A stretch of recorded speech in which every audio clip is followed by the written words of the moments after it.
Hello everyone, Florian here and welcome to another episode of Heiser Says. Tonight I'd like to talk about Senator Hanson-Young's recent comments where she's criticizing the government's proposed tax cuts.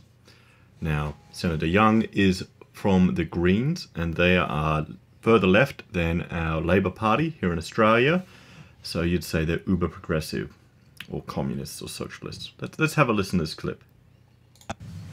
Interested to hear the analysis around the gender split in relation to this, and obviously you've answered some questions from Senator McAllister already in relation to this, but it seems as though if women are getting half the benefit, plus the compounding effect of less revenue to be spent then on public services and essential services, whether that's education, health, childcare, as you point out. It seems like this tax cut's pretty sexist. Would you agree? Well, I don't think it was set out to as I said, to be to advantage one gender or another. But certainly the result of the tax cut could be characterised as sexist. But that said, I mean, I don't think that was the intent. They just didn't think about it. They just don't really think about women. Well, I don't think that... Treasury... They don't really think about women. They don't really think about...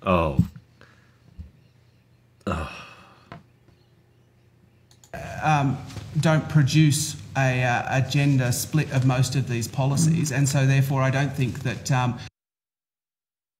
He makes a very interesting point there that it's actually quite hard to find information on gender splits with regards to taxation and services used. I found a paper from New Zealand that I'll be referring to give us some evidence so we could help enlighten the Senator a bit. The impact on gender is considered when making these decisions at all. Yeah, and probably not across the board. Okay, so she's an ideologue, she has her agenda. She's probably on the complete different spectrum to me politically, but I thought I'll do you a favour. I know senators are busy, so I'll prepare this video and let's just have a look at some stuff from New Zealand. Now, men in general, overall in a society scale, will pay more tax. Women will use more services.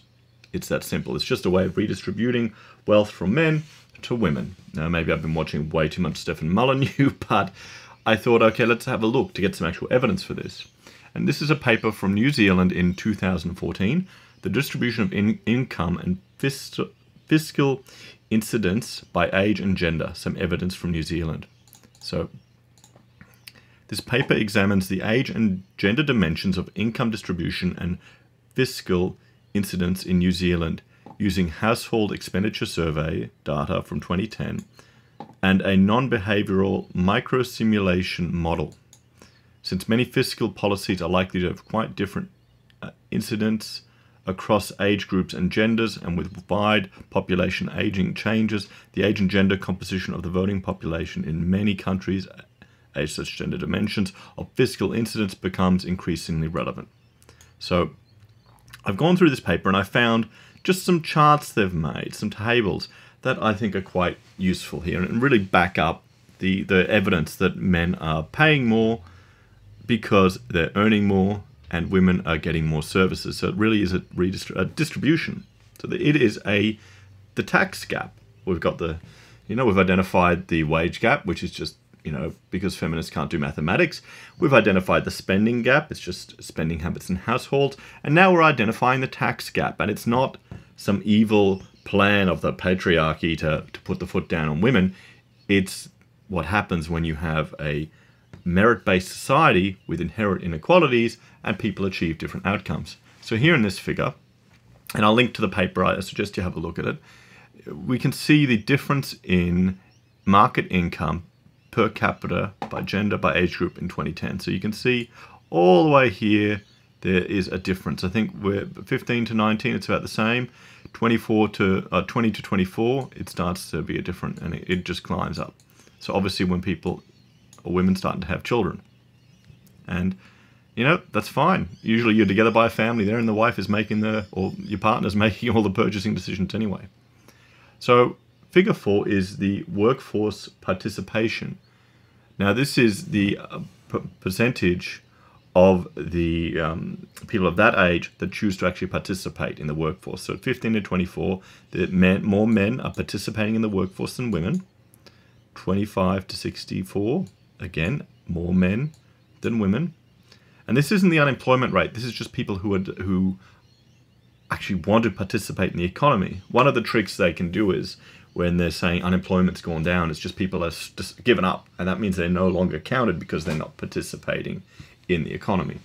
So you can see here generally for all stages, there's a higher male workforce participation rate than the women. So that means that the men are going to be paying more tax. So let's look at figure 5, direct tax per capita by age group and gender. So you can see here, okay, 15 to 19 paying about the same, and then, oh, shock, horror, gasp. There is this gap here again, the tax pay gap between men and women. So men are paying tax, more tax than women throughout their entire life.